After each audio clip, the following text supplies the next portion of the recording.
Assalamualaikum warahmatullahi wabarakatuh. Yang terhormat Bapak Ibu penguji, perkenalkan nama saya Dina Hanifah, mahasiswi PPG Guru Tertentu tahap 3 tahun 2025, bidang studi Teknologi Farmasi dari LPTK Universitas Muhammadiyah Semarang dengan NIM 15262550214. Pada hari ini, saya akan melakukan ujian kinerja di SMK Muhammadiyah 3 Metro pada mata pelajaran farmakologi kelas 11. Terima kasih, selamat menyaksikan.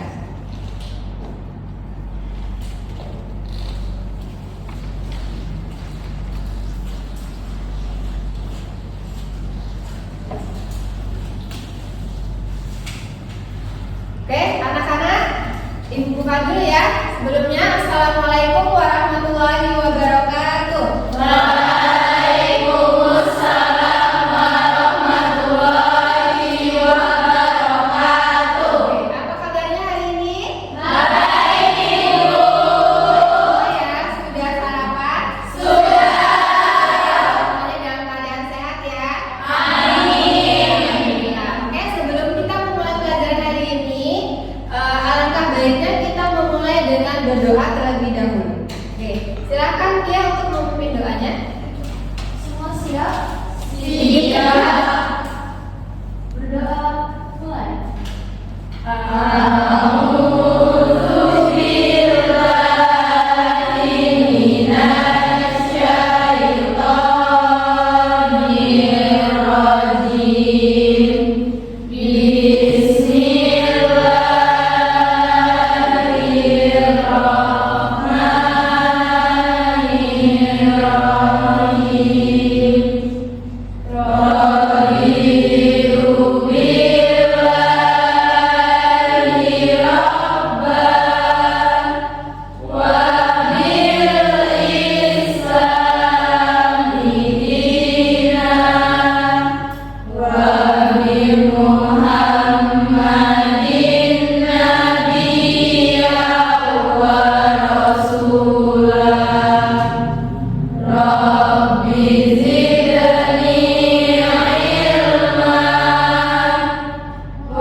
Oke, alhamdulillahirobbilalamin.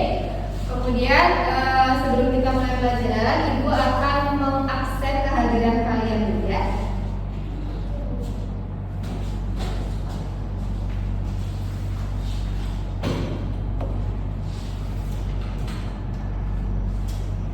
Oke, hari ini ada yang tidak hadir? Hadir semua ya?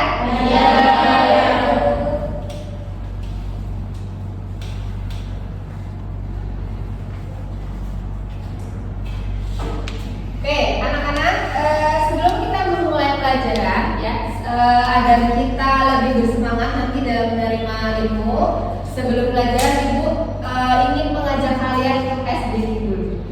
Ya, oke, semuanya boleh berdiri. Oke, kita SD-nya tepuk 1, 2, 3 ya.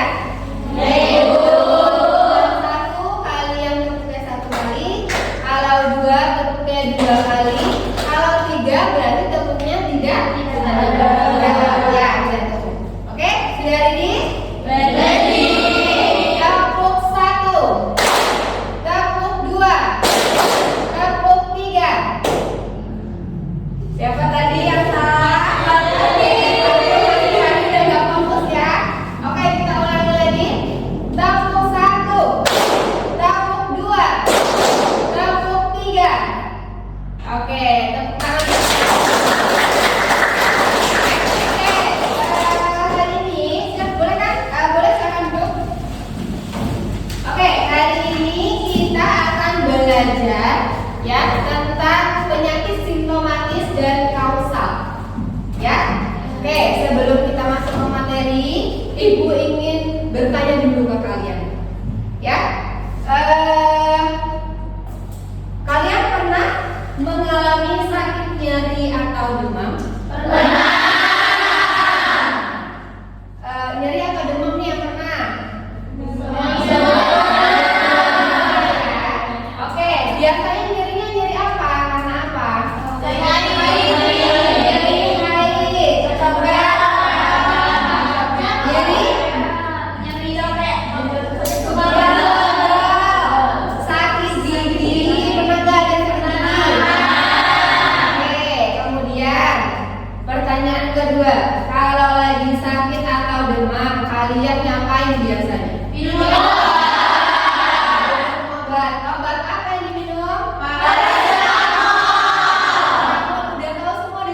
demam dan nyeri itu dia termasuk penyakit simptomatis atau kausal? Simptomatis. Kenapa simptomatis? Nah, masih bingung kan? Ya. Oke. Oleh sebab itu hari ini Ibu akan menyampaikan materi tentang perbedaan penyakit simptomatis dan kausal.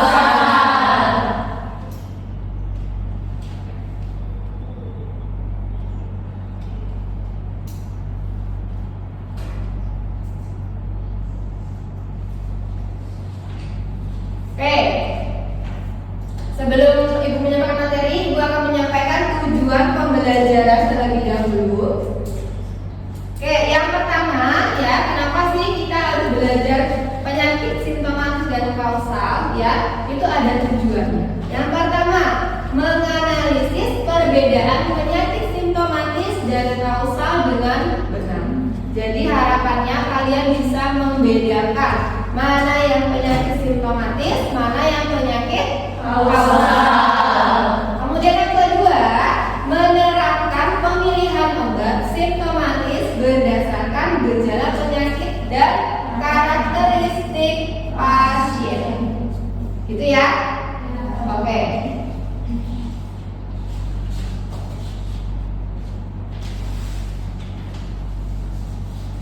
Oke, sebelum Ibu memberikan materi, Ibu akan memberikan pertanyaan awal. Ya, Ibu pengen tahu sejauh mana pemahaman kalian tentang penyakit simptomatis dan kausal. Boleh dikeluarkan HP-nya masing-masing?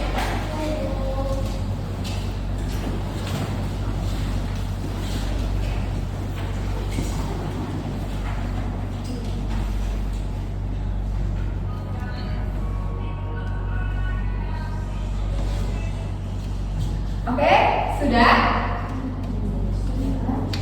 Oke, sudah? Oke, Ibu tadi sudah mengirimkan link untuk kalian bisa masuk ke aplikasi Quizizz. Silakan, sudah dicoba? Sudah? Oke, Ibu berikan waktu ya. Silakan kalian boleh menjawab pertanyaan yang ada di Quizizz tersebut. Yuk, silakan.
berikan kuis lagi apakah ada perbedaan.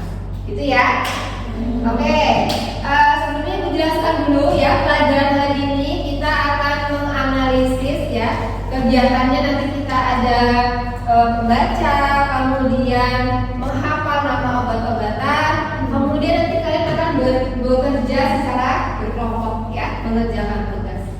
Oke. Oke, sekarang Ibu masuk ke materi ya. Siapkan buku catatan kalian. Boleh dicatat hal-hal yang penting ya. Oke. Ibu jelaskan terlebih dahulu definisi penyakit simptomatis dan kausal. Ya, apa sih penyakit simptomatis itu? Ya, penyakit simptomatis itu adalah penyakit yang merupakan suatu gejala yang belum bisa dipastikan penyebabnya. Itu ya. Nah, biasanya penyakit simptomatis ini adalah penyakit yang menyertai penyakit dari kausal. Contohnya begini, kalau kausal itu kan sudah diketahui penyebabnya ya. Contohnya gini, ada orang sakit infeksi pernapasan, ya sudah jelas berarti dia sakitnya kausalnya adalah infeksi pernapasan. Tapi penyakit simptomatisnya apa yang menyertai? Biasanya ada batuk, ada pilek, ada demam, gitu ya. Nah itu adalah kenapa dia dikatakan simptomatis itu selalu menyertai penyakit kausal, karena dia pasti akan menyertai penyakit kausal, karena kausal itu penyakit yang memiliki gejala-gejala tertentu, gitu ya. Oke, kemudian yang kedua, kausal ya. Kausal adalah penyakit yang dapat diketahui penyebabnya. Berdasarkan penyebabnya ada dua nih, ya. Ada kausal karena biotis dan kausal karena abiotis. Oke, bedanya apa sih biotis dan abiotis? Itu nanti akan kita bahas di semester genap. Ya, untuk sekarang kita fokus membahas penyakit simptomatis. Oke, contohnya apa sih penyakit simptomatis itu? Di sini ada Ibu berikan 5 contoh ya. Ada nyeri, demam, diare, muntah dan batuk. Ya, ini semua adalah penyakit yang hanya berupa gejala. Ya, kita belum tahu penyebabnya ini apa. Dari mana kita tahu? Kita harus memeriksakan diri ke dokter. Kemudian dokter akan mendiagnosa, atau kalau perlu dokter akan merekomendasikan pasien untuk melakukan cek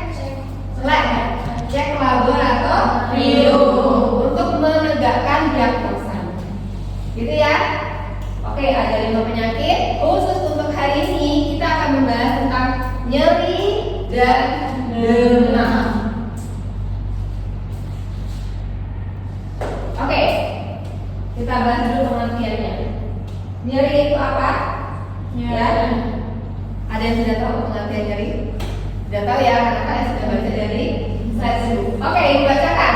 Nyeri adalah suatu rasa yang tidak nyaman, ya, baik itu ringan ataupun berat, ya. Kemudian menurut Persatuan Asosiasi Dokter Nyeri, ya, mendefinisikan bahwa nyeri itu adalah pengalaman atau perasaan emosional yang tidak menyenangkan akibat terjadinya kerusakan jaringan.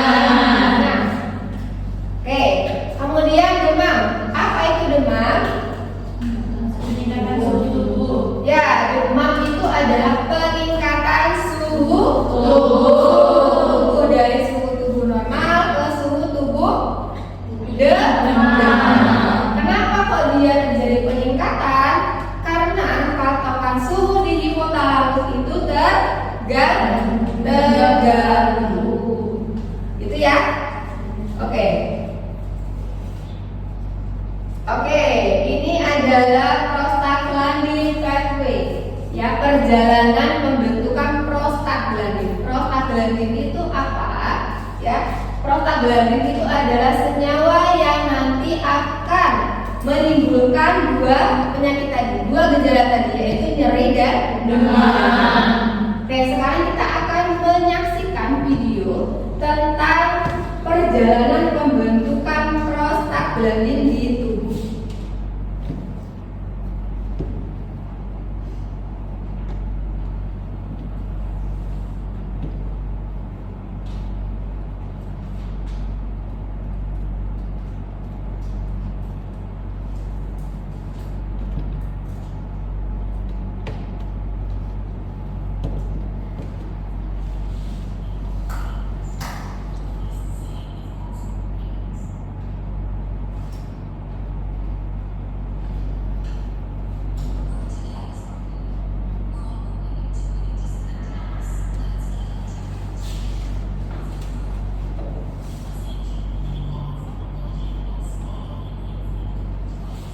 Oke, silakan disaksikan, dipahami.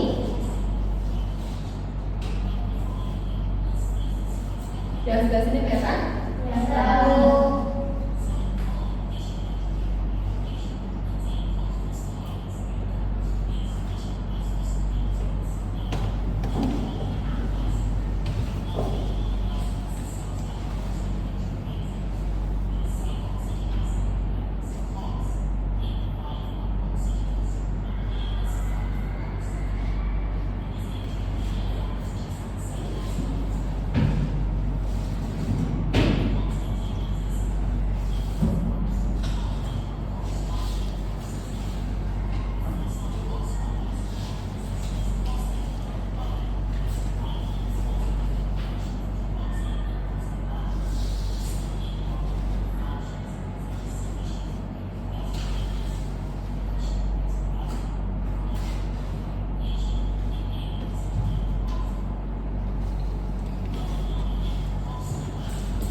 Oke, ya.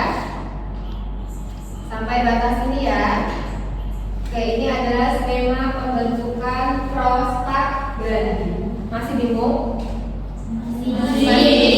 Oke, sekarang silakan kalian diskusi dengan teman sekelompoknya untuk membuat ulang skema pembentukan prostaglandin versi kalian.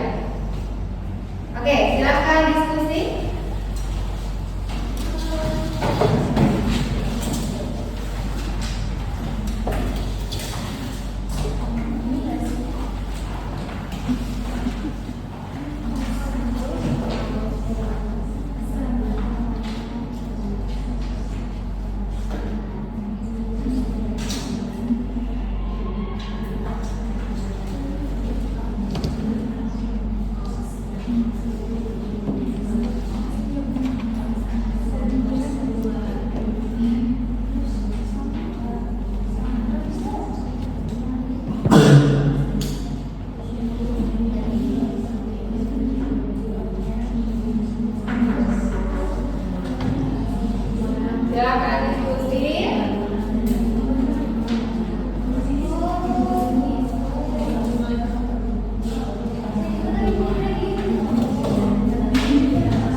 Sudah?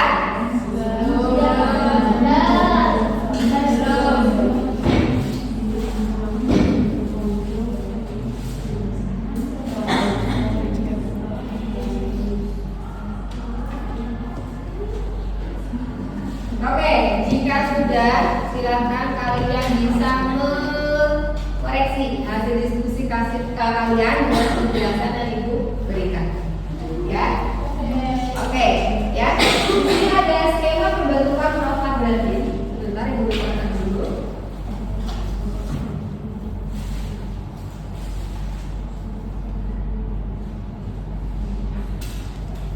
Nah, oke, ya. Skema pembentukan prostaglandin. Ya, ini tadi kan kalau menurut definisi ya, nyeri itu diakibatkan karena adanya kerusakan jari. Jadi di gambar ini, di skema ini dicontohkan kerusakan jari itu terjadi pada jempol kaki. Ya, sampai nggak ya? Oke, jadi kerusakan jari kaki di sini. Kemudian, ya, nanti adanya kerusakan jari kaki ini dia akan menimbulkan fosfolipase. Ya, enzim fosfolipase. Enzim itu ngapain sih? Ya, dia nanti akan mengubah fosfolipid menjadi asam arachidonat. Ya, kemudian asam arachidonat itu dia akan terpecah menjadi dua. Ya, COX-1 dan COX-2. Ya, oke. COX-1 dan COX-2 ini mereka memiliki perannya masing-masing di dalam tubuh. Ya, nah yang berperan sebagai pembentuk prostaglandin itu adalah COX-2. Ya, COX-2 ini nanti dia akan menghasilkan senyawa yang namanya prostaglandin. Prostaglandin inilah nanti yang akan menimbulkan adanya rasa nyeri dan demam. Oke, kalau COX-1 berperannya dalam apa, Bu? Ya, kalau COX-1 dia ada 3 tempat nih. Ada di lambung, ada di ginjal, dan ada di pembuluh darah. Untuk apa? Kalau di lambung, dia itu akan melindungi lapisan lambung, prostasiklin. Oke, kemudian kalau di darah, dia akan membantu proses pembekuan darah. Kemudian kalau di ginjal, untuk apa? Untuk ada yang tahu? Untuk apa? Untuk ginjal ini fungsinya untuk apa?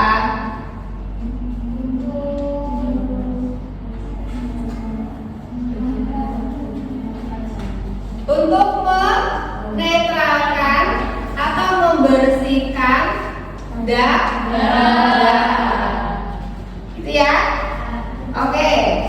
Sudah paham skema pembentukan prostaglandin? Sudah. Oke, sudah. Oke, Ibu lanjutkan ke materi. Oke. Ini adalah alat ukur. Ya, tadi kan di definisi nyeri itu dia ada dari ringan sampai dengan berat. Dari mana kita tahunya? Itu nanti ada alat ukurnya. Ya. Oke, ini adalah numerical rating scale. Ya. Dia diukur berdasarkan angka. Nanti pasien diminta menunjukkan dari skala 0 sampai dengan 10 itu nyerinya, nyeri yang dia rasakan, nyeri yang pasien rasakan itu ada di skala mana? Mereka diminta untuk menunjukkan. Ya, di sini ada keterangannya. Jika 0 berarti dia tidak nyeri. 1 sampai dengan 3 termasuk nyeri ringan. 4 sampai dengan 6 nyeri sedang. 7 sampai dengan 10 nyeri parah. Nyeri parah atau nyeri berat. Ya. Kemudian yang di bawah ini itu untuk pasien yang masih anak-anak. Ya. Kalau anak-anak itu kan mereka masih sulit untuk mengungkapkan, ya. Makanya dia diberikan apa ini? Ekspresi wajah. Ya, jadi kita akan menilai dari ekspresi wajah si pasien anak tersebut. Ya, kalau dia sudah sampai dengan nangis, ya udah nggak bisa senyum lagi, berarti dia sudah sangat berat.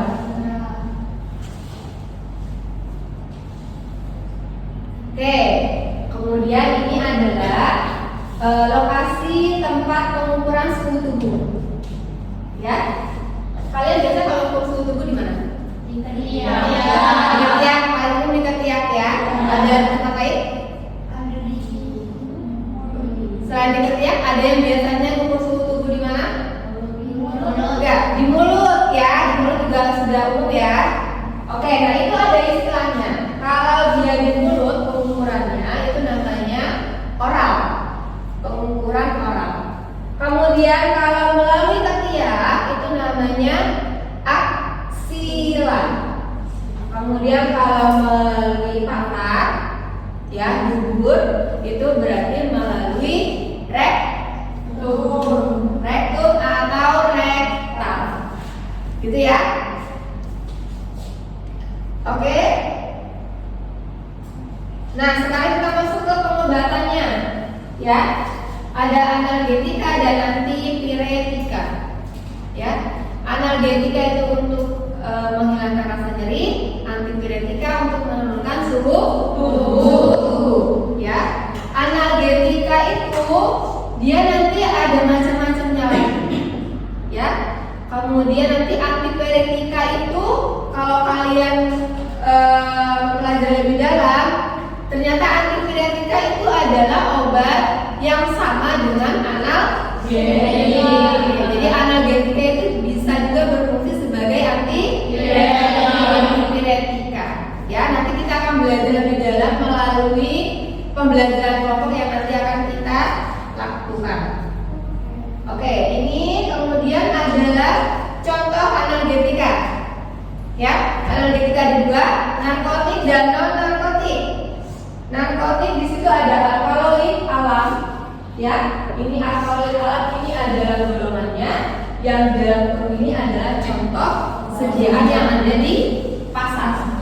Ya, ada alkaloid alam, contohnya morfin dan kodein. Kemudian golongan derivat semi sintetis, contohnya heroin. Derivat sintetis namanya ada contoh fentanyl, tramadol dan petidin. Kemudian ada antagonis morfin, contohnya naloxon dan naproxen. Oke, kalau yang non-narkotik, nah ini yang paling sering digunakan nih. Mana yang paling familiar di antara ini? Paracetamol.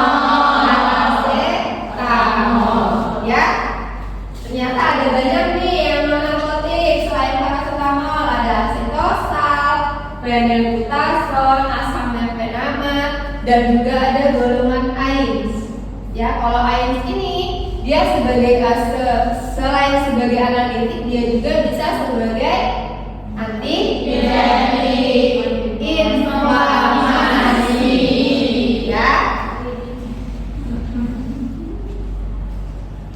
Oke, sudah selesai. Ini adalah pengantar materi.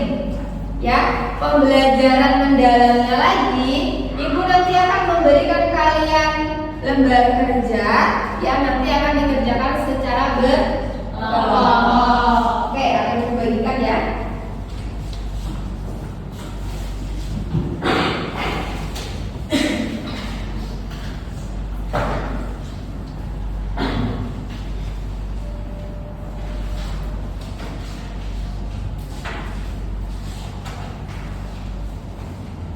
Oke, ini kelompok 1.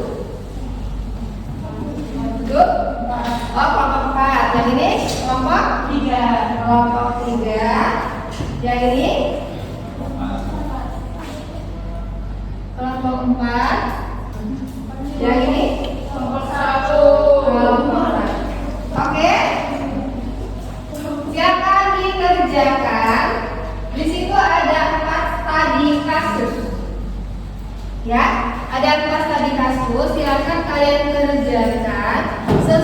dengan nomor kelompok kalian masing-masing.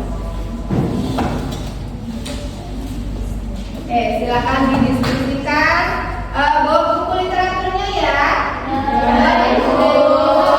Bawa buku ISO atau buku farmakologi yang lain. Oke, silakan didiskusikan, dikerjakan di kolom. Nah, di belakang ini kan ada tabel. Tabel kosong ini adalah tempat kalian untuk menuliskan jawabannya. Ya? Oke. Tapi kalian kerjakan sesuai dengan kelompok kalian.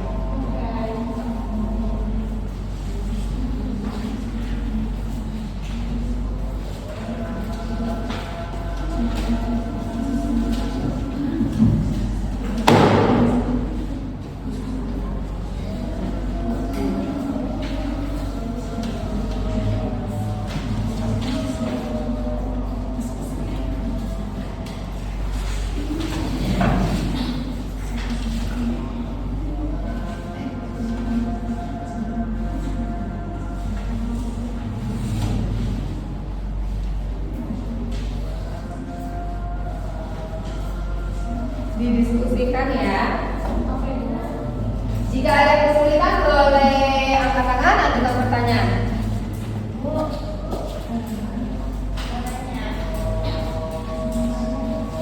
Gimana?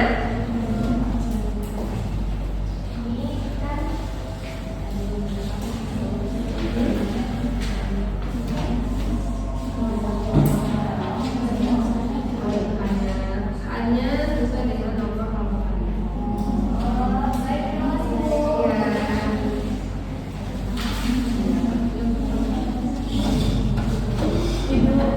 Ya. Gimana? Ya. Kelompok berapa? Ya. Berarti kerjakan di kasus. Ya. Didiskusikan, nanti kita akan presentasi ya. Ya, Ibu.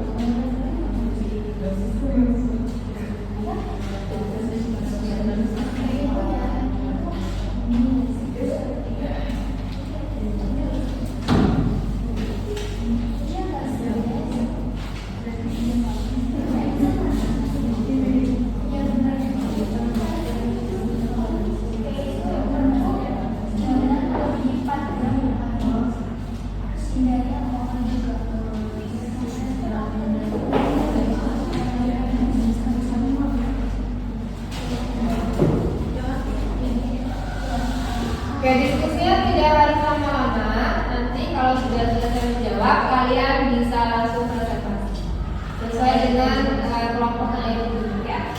Oke, Bu.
meja. Oke, ya. Silakan presentasi. Kemudian nanti ada satu orang yang sebagai pembelajar yang mencatat pertanyaan dari teman-teman. Oke, silakan. Salam dulu. Assalamualaikum warahmatullahi wabarakatuh. Waalaikumsalam warahmatullahi wabarakatuh. Kami dari kelompok 1 ingin mempresentasikan hasil kerja kelompok kami. Saya sebagai moderator yang bernama Nisa Maridiani. Saya Serena Priani. Saya Naila Desafa. Saya Prisha India. Saya Mudaskia Inisi. Kami di sini akan mengajarkan hasil kerja kelompok kami. Kasus 1. Seorang pasien laki-laki berusia 25 tahun datang ke apotek mengeluh nyeri kepala ringan setelah lembur semalaman. Tidak ada riwayat penyakit lain. Pasien ingin membeli obat bebas. Pertanyaannya, 1. Jenis penyakit yang dialami pasien termasuk simptomatis atau kasual? Jelaskan alasanmu. Jawabannya, penyakit ini termasuk simptomatis. Alasannya karena hanya gejala nyeri tanpa penyebab penyakit spesifik. Rekomendasikan obat simptomatis yang tepat untuk pasien ini dan jelaskan alasannya. Paracetamol 50 mg 3-4 kali sehari, aman dan efektif untuk nyeri ringan. 3. Sebutkan nama latin atau sinonim dan salah satu nama dagang spesialis dari obat tersebut. Jawaban: nama latin paracetamol atau acetaminophen, spesialis Salmol, Panadol, dan Paracetamol. Baik, apakah ada pertanyaan? Oke, silakan kelompok lain untuk mengajukan pertanyaan. Boleh masukkan saran atau pertanyaan jika. Yuk, silakan kelompok 2 ada pertanyaan. Kelompok 2 mana? Ya. Siapa namanya? Sebelumnya izin memperkenalkan diri, saya Zaya Pardani dari kelompok kedua.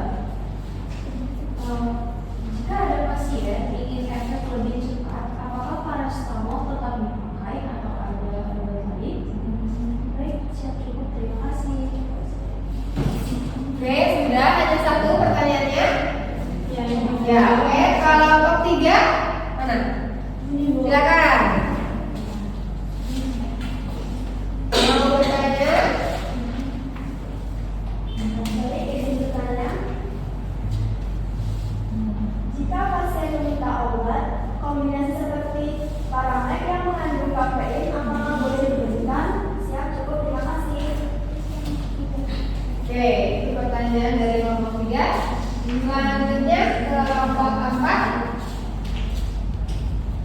Baik, izin bertanya, apa risiko jika minum obat dalam perut keadaan kosong? Baik, terima kasih. Oke, sekarang silakan kalian diskusikan dulu untuk menjawab pertanyaan.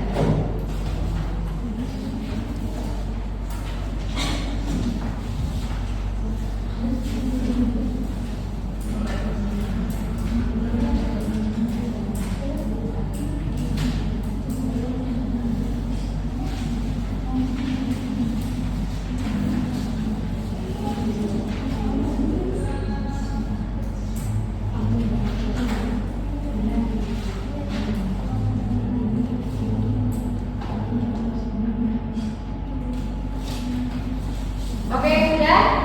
Silakan langsung dijawab.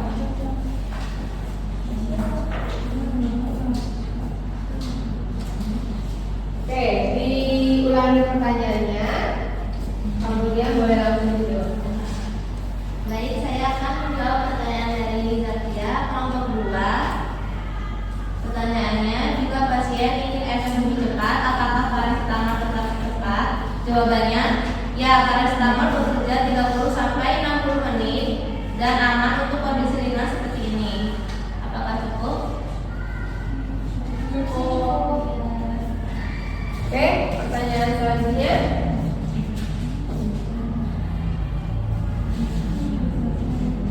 Saya akan menjawab pertanyaan dari Zahra.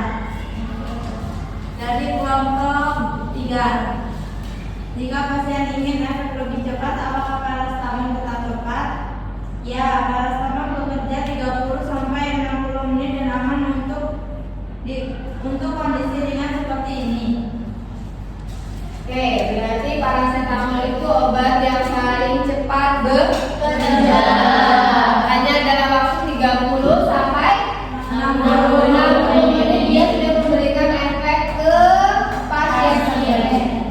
Oke, next masih ada pertanyaan? Masih belum. Silakan. Izin menjawab pertanyaan dari Kayla dari kelompok 4. Apa resiko bila pasien minum obat dalam keadaan perut kosong? Resiko paracetamol umumnya aman, tetapi kombinasi obat beresiko membuat perut tidak nyaman. Oke. Sudah ya. Jadi pertanyaannya adalah intinya ada nggak sih obat-obatan itu yang tidak aman bagi lambung? Ya.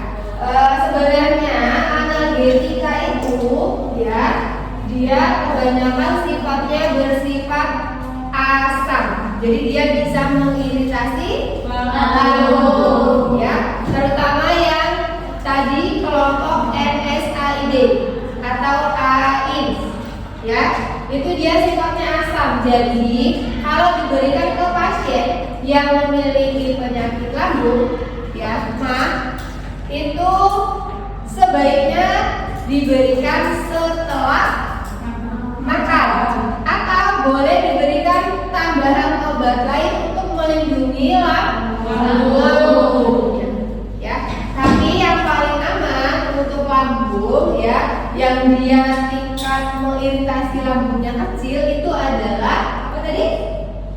Paracetamol. Oke, masih ada pertanyaannya? Sudah? Oke, kita kasih aplaus untuk Oke, next kelompok 2. Silakan.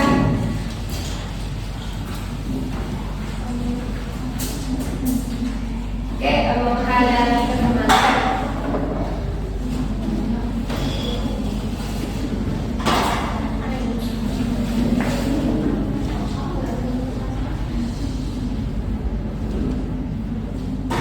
Assalamualaikum warahmatullahi wabarakatuh. Waalaikumsalam warahmatullahi wabarakatuh. Saya si Paulia sebagai moderator dan ada teman saya. Saya Rizky Sabira. Saya Zaki Apramdani. Saya Mutiara Tamunia. Saya Putri Ramadhan Setiasa. Di sini kita akan mempresentasikan hasil kelompok kami.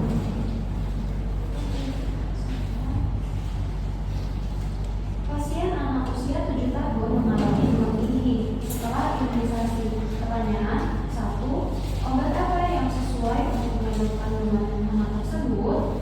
Jawabannya nama obatnya paracetamol sirup dikarenakan untuk anak usia umur 7 tahun. Dan yang kedua, jelaskan alasan pemilihannya. Alasan pemilihannya aman untuk anak, efek samping ringan, efektif menurunkan demam. 3. Bagaimana dosis dan aturan penggunaannya? Dosisnya 10-15 mg per kilogram berat badan tiap 4-6 jam. Apakah ada yang ingin ditanyakan? Oke, silakan respon dari kelompok lain. Untuk kelompok 2, silakan angkat tangan yang ingin bertanya. Ingin bertanya? Mengapa setelah imunisasi anak bisa mengalami demam?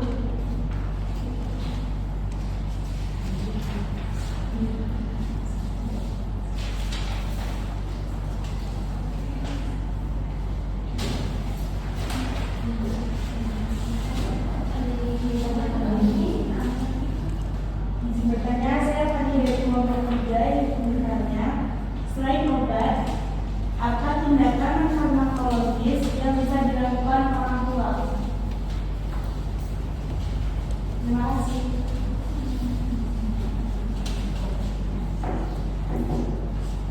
Izin bertanya, saya dari kelompok 4. Apa tanda bahaya yang membuat orang tua harus segera membawa anak ke dokter? Terima kasih.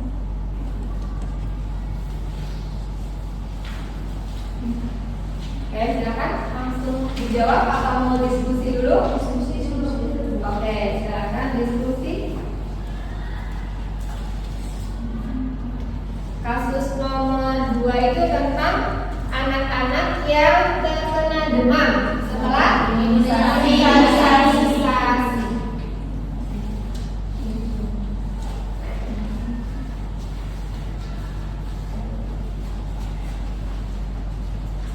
Oke, silakan. Sudah diskusinya? Silakan langsung dijawab.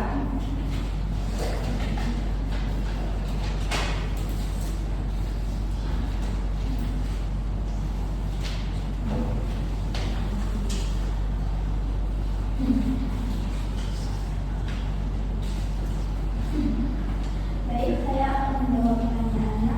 Mengapa setelah imunisasi anak bisa mengalami beban? Karena tubuh sedang membentuk respons imun sehingga suhu tubuh meningkat. Oke, jadi pertanyaan dari kelompok 1. Kenapa setelah imunisasi anak-anak itu bisa demam? Ya, tadi kan sudah dijelaskan ya kenapa demam itu sebenarnya dia bukan suatu penyakit, ya, tapi dia suatu gejala. Gejala itu kalau kita definisikan itu artinya tanda dari tubuh kita, ya, supaya kita tahu apa yang terjadi di dalam tubuh kita. Nah, pada saat anak setelah diberikan imunisasi, respon tubuhnya itu dia akan memberikan respon melalui sakit demam, ya. Tapi sebenarnya itu kita tidak perlu khawatir, ya. Dia hanya respon sementara, gitu ya.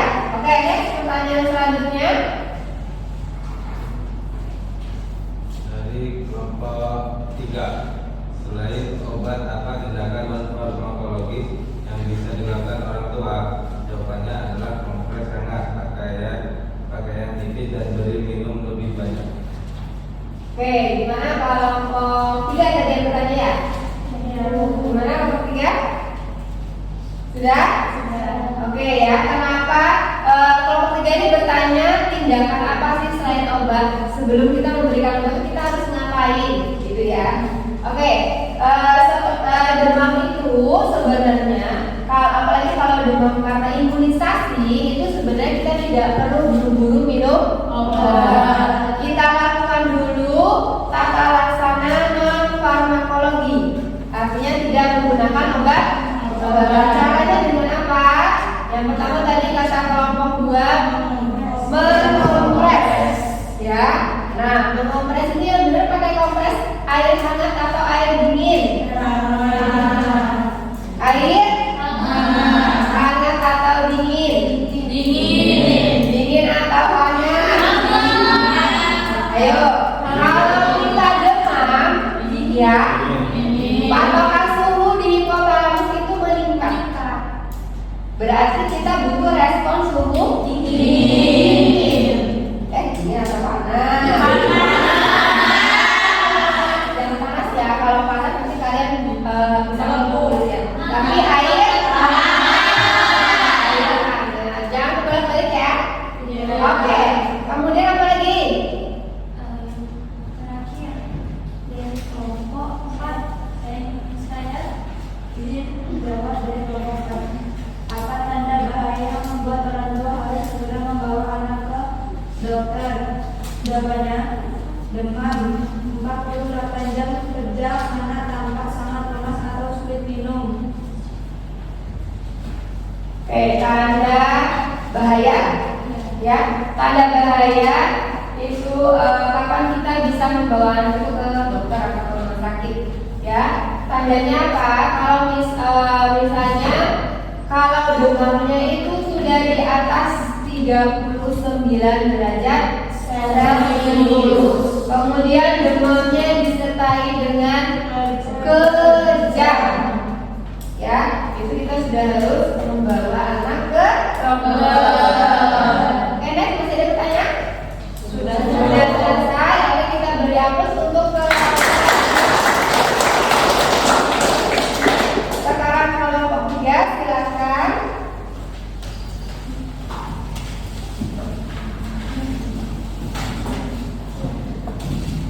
Assalamualaikum warahmatullahi wabarakatuh. Waalaikumsalam warahmatullahi wabarakatuh.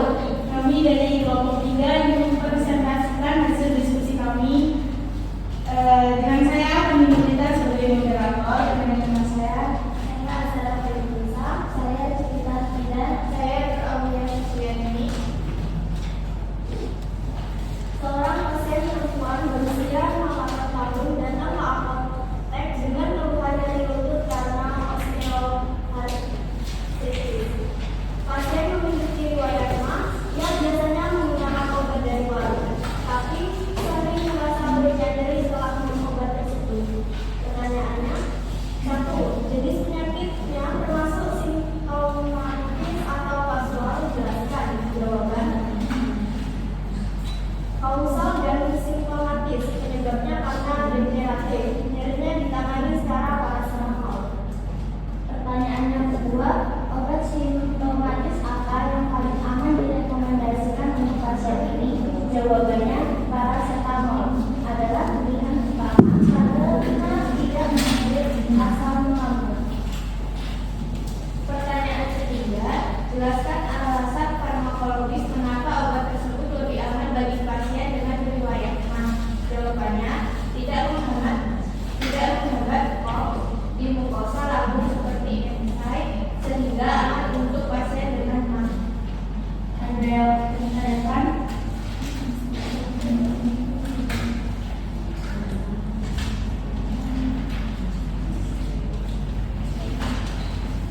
izin bertanya, obat apa yang sebaiknya dihindari pasien ini? obat apa yang sebaiknya Dihindari oleh pasien.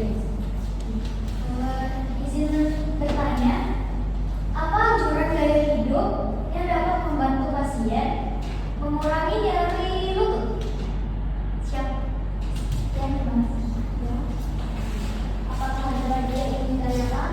Izin bertanya, jika pasien membutuhkan obat oles, apa yang dapat direkomendasikan?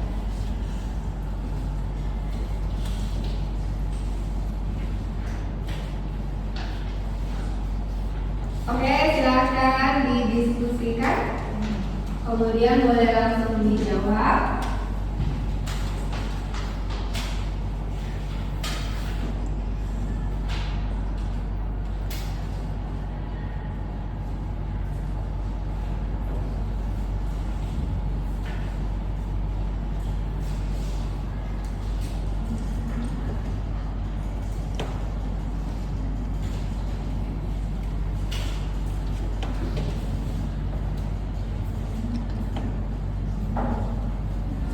Sudah?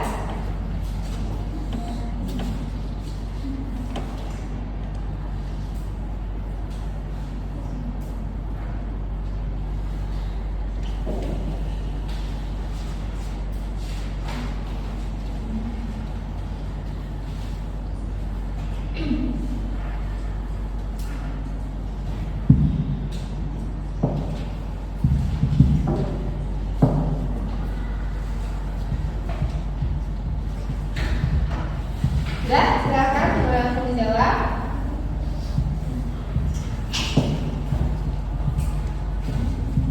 Baik, saya akan menjawab pertanyaan dari argumen kelompok 1. Obat apa yang harus dihindari oleh pasien? Itu NSAID oral seperti ibuprofen, naproxen, atau diclofenac. Oke, sudah terjawab. Ya, dari pertanyaannya adalah obat apa yang dihindari. Kenapa? Karena si pasien itu punya riwayat penyakit apa? Gastritis. Benar nggak? Ya, gastritis itu punya apa? Adanya luka di lambung. Ya, tadi yang harus dihindari itu adalah Kenapa NSAID? Nah, kembali lagi dari ke skema tadi ya. Ada COX 1 dan COX 2. Kalau NSAID itu dia bisa menghambat di COX 1 dan COX 2. Ya, dari kan COX 1 dia fungsinya untuk apa? Melindungi, salah satunya melindungi lapisan lambung. Ya, itu kenapa pasien tidak boleh diberikan kelompok NSAID. Kalau dia diberikan kelompok NSAID, COX 1-nya dihambat, nanti lapisan proteksi lambungnya itu juga akan terhambat. Oke, next selanjutnya. Pertanyaan nomor 4, apa anjuran gaya hidup yang dapat membantu pasien mengurangi nyeri lutut? Jawabannya menurunkan berat badan, olahraga seperti jalan ringan, berenang, menghindari berdiri terlalu lama. Sudah? Kelompok berapa tadi yang bertanya? Sudah terjawab kelompok 4? Sudah. Oke, next pertanyaan selanjutnya. Pertanyaan dari kelompok 2. Jika pasien membutuhkan obat, oles apa yang dapat direkomendasikan? Jawabannya, gen NSAID topikal, misalnya diclofenac gel, karena efek sistemikannya minimal dan lebih aman untuk lanjut. Oke, apa tadi yang direkomendasikan untuk karena dia tadi ini ya osteoartritis ya. Oke. Nah, kalau tadi kan kata Ibu NSAID itu tidak direkomendasikan. Tapi kalau yang dia topikal ya, karena kan topikal itu dia efeknya hanya lokal, tidak sampai dengan ke lambung, itu dia tetap boleh diberikan. Itu ya. Oke, masih ada pertanyaan? Sudah selesai? Oke, next kelompok terakhir silakan. Berarti kalian berdiri di sini menghadap ke teman-teman.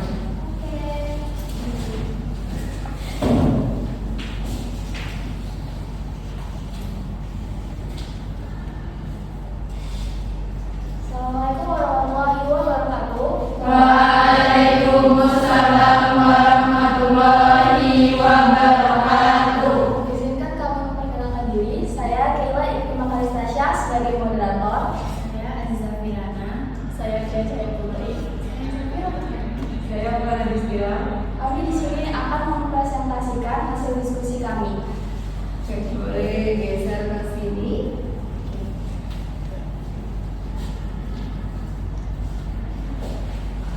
Seorang pasien dewasa mengalami nyeri otot ringan dan meminta obat yang cepat menghilangkan rasa sakit. Setelah ditanya lebih lanjut, pasien memiliki riwayat gastritis. Pertanyaannya, obat apa yang tidak disarankan untuk pasien tersebut? Jawabannya asamifenamat dan ibuprofen. Yang kedua, obat apa yang lebih aman dan mengapa? Obatnya paracetamol. Yang ketiga, bagaimana edukasi penggunaan obat yang benar untuk pasien? Gunakan sesuai dosis, jangan melebihi 4 gram per hari, hindari alkohol, dan makan teratur. Ada yang ingin bertanya? Saya izin bertanya, apa alasan utama NSAID tidak aman untuk pasien dengan riwayat gastritis?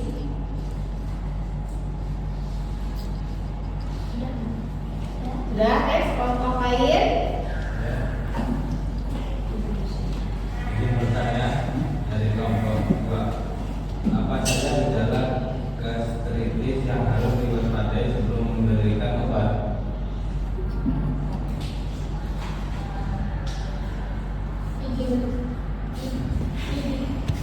Izin bertanya, saya dari kelompok 3. Pertanyaannya,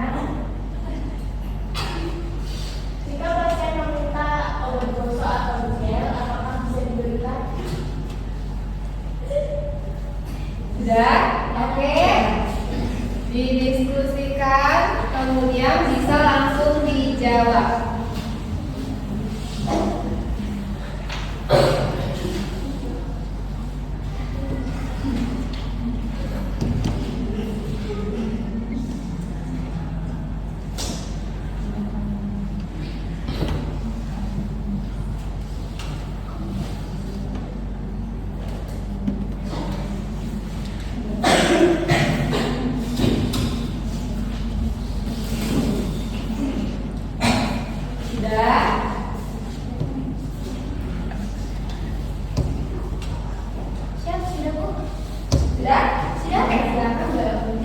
menjawab di kelompok 1. Apa alasan utama NSAID tidak aman untuk pasien dengan riwayat gastritis?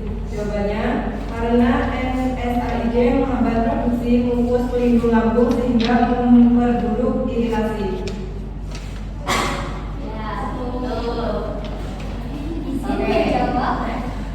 Izin menjawab dari pertanyaan kelompok 2. Apa saja gejala gastritis yang harus diwaspadai sebelum memberikan obat? Jadi jawabannya adalah nyeri ulu hati, mual, perih setelah makan pedas atau asam, muntah dan kembung. Izin menjawab pertanyaan dari kelompok 3. Jika pasien meminta obat gosok atau gel, apakah bisa diberikan? Jawabannya ya bisa, karena obat topikal seperti gel analgesik dapat diberikan karena tidak mengaruhi lambung. Apakah cukup? Cukup, terima kasih. Sudah? Masih ada? Sudah selesai. Oke, kita beri aplaus untuk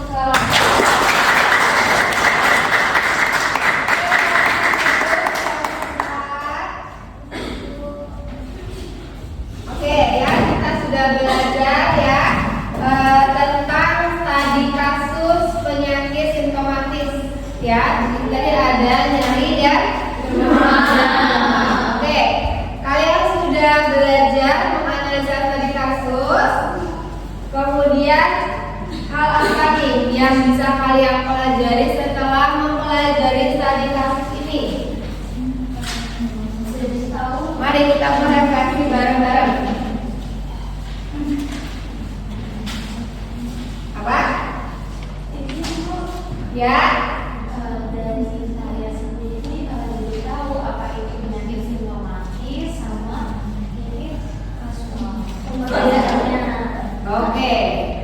Jadi Kia mengatakan bahwa Kia sudah paham nih perbedaan penyakit simptomatis dan kausal. Oke, apa bedanya?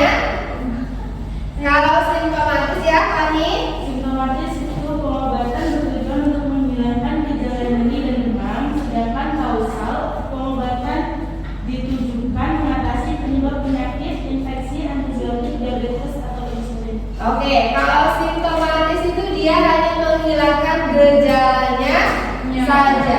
Kalau kausal dia itu mengobati dari penyebab penyakit. Oke. Kemudian siapa lagi yang bisa merefleksi pembelajaran hari ini? Yuk. Kayla, silakan.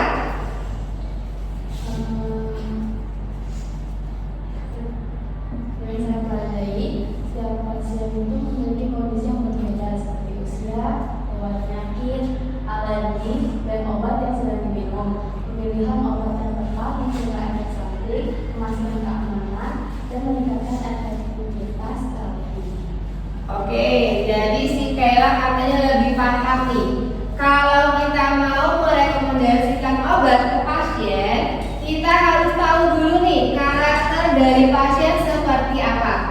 Ya, misalnya riwayat penyakitnya apa, punya alergi obat atau tidak, ya, atau punya penyakit keturunan atau tidak. Ya, setelah kita sudah mengidentifikasi pasien, baru kita bisa menentukan obat apa yang tepat untuk pasien tersebut. Oke, siapa lagi? Satu lagi deh yang bisa merefleksi. Nesa, silakan. Jadi prinsip penggunaan obat secara rasional itu ada pasien mendapatkan obat dan tepat sesuai kebutuhan klinis, dosis tepat, durasi tepat, dan harga terjangkau, minimalkan resiko efek samping dan menghindarkan obat yang tidak diperlukan. Oke, jadi menurut Nesa, kita sebelum memberikan obat ke pasien itu kita juga harus menganalisa ketepatannya. Ya, tadi apa saja Nesa yang harus dinilai? Tepat, Durasi tepat, dan harga terjangkau. durasi tepat, harga terjangkau. Apalagi? Dosis tepat. dosis tepat ya. Jadi kalau di swab medikasi itu dia ada 5 benar ya. Benar pasien, benar dosis, benar sediaan, kemudian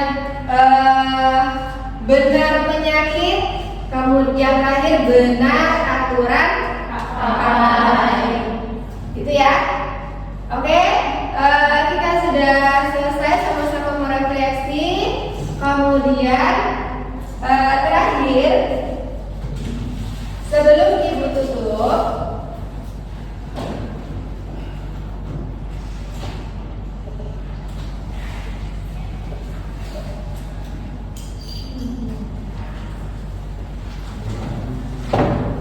sebelum ibu tutup, ibu akan memberikan nih, minggu depan kita akan belajar tentang apa saja.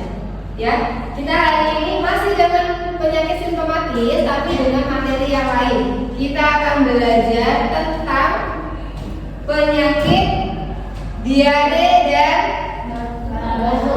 batuk. Ya, minggu depan kita akan belajar itu.